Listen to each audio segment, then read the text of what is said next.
rocking with J-Man. He's with PJ Soul. So how you doing, bro? I'm good. So you are known for horror films, but let's talk about the Stripes.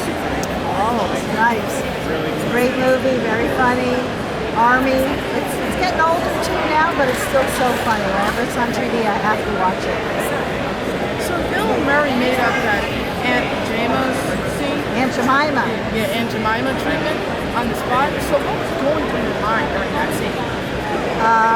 Well, I was actually very excited because it was 3 o'clock in the morning. We were supposed to be filming outside, but it was raining.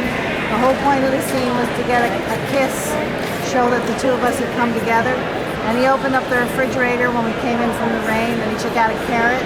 And I said, "What are you going to do with that?" And Ivan Reitman was smart enough to know, "Bring the camera in, let's just film it." And we filmed it in 20 minutes and then did the close-ups. So it was awesome. I just followed his lead. It was just natural. And Sean Young hated that he improvised, right? Sean Young hated my improvise or hers? Yeah, I don't think she liked hers because, again, they had to come in from the rain.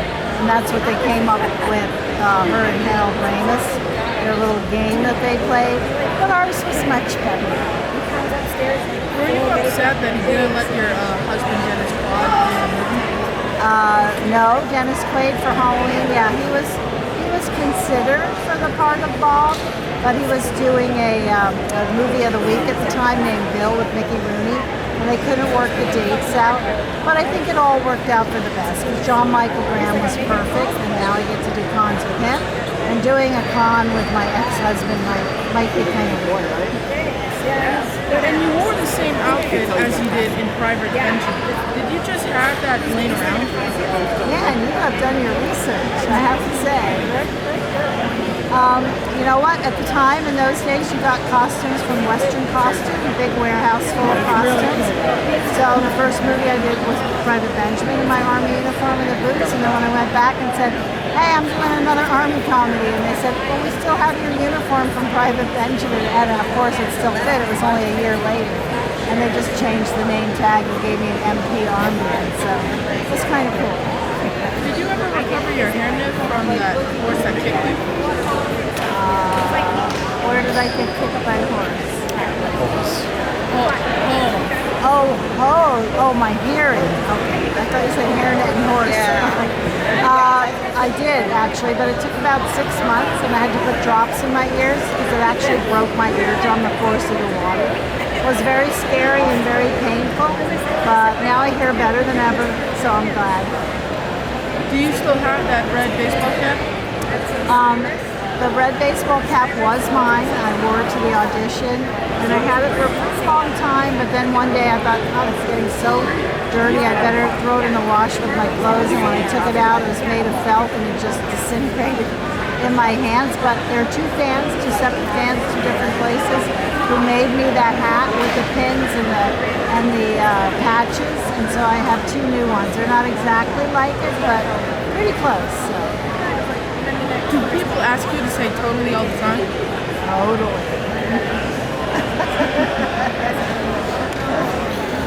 Did you ever think Halloween would blow up the way it is when you filmed the movie? Oh gosh, no. When we made the movie, and based on the fact that it was only a 21-day shooting schedule, I was just hoping I was going to do my part well, that I'd remember my lines, that, the director would like me, and that I would get another part. So, it was all just thinking about my career and what the next step was going to be. I never in a million years would have imagined I'd be sitting here talking to you 45 years later. But it's been a pleasure. What do you think about the new Halloween? Actually, I'm glad I had little parts in it. I was the voice of the teacher in the first one, and then they had a picture of me in the second, and another picture of me in the third.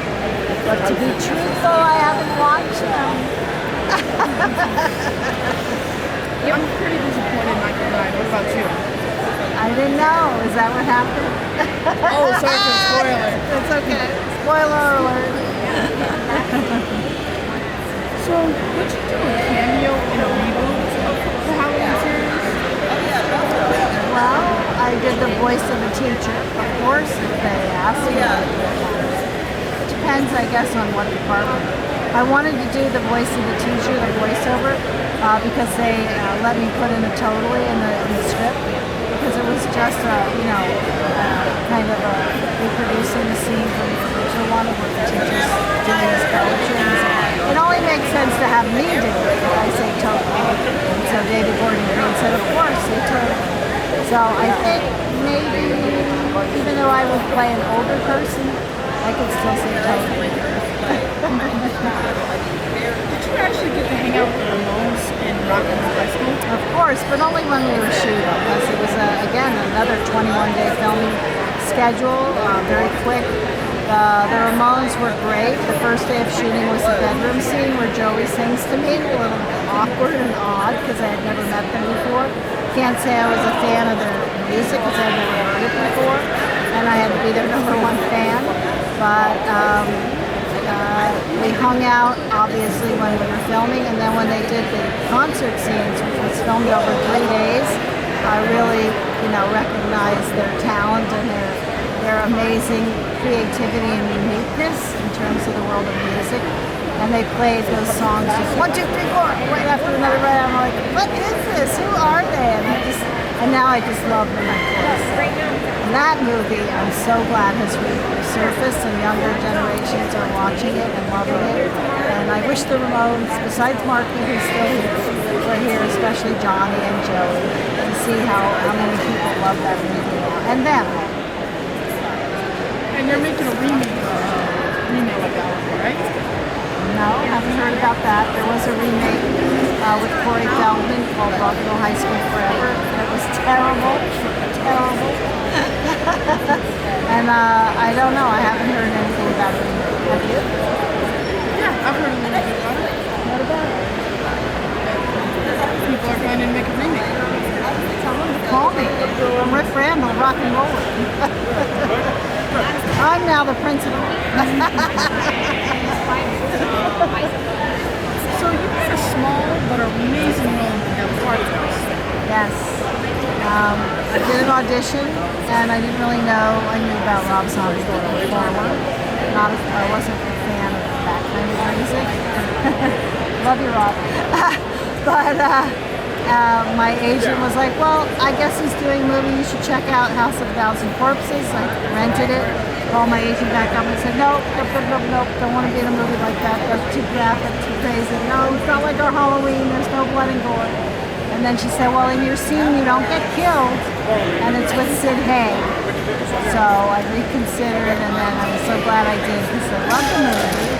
I love all the people in it, and Rob was fantastic. I had to sign a lot of his memorabilia items at lunch, so I think that's why he really hired me. I thought Sid was amazing. I loved going to the conventions with him, and I love seeing Bill Moseley too, and Ken Gore, and Bill Forsythe.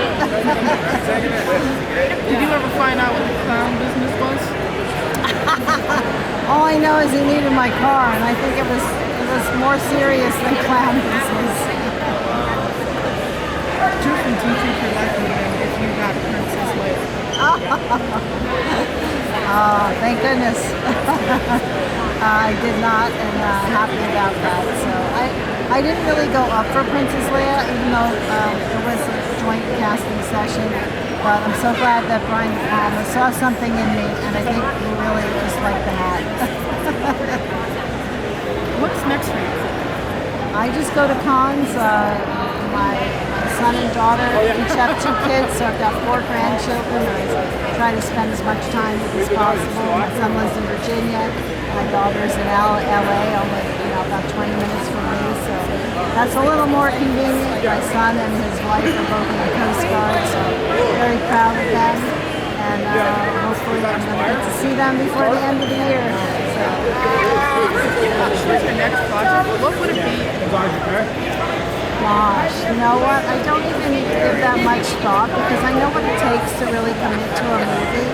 I was really happy to do the movie Candy Corn a few years back, because I really like Josh Leesky.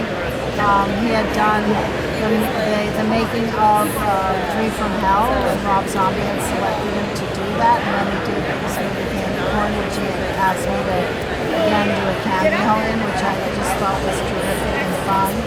I'm really a fan of historic fiction, so if there's any possibility of a movie that involves a true story of, say, a woman in her 60s or 70s, then I might consider it.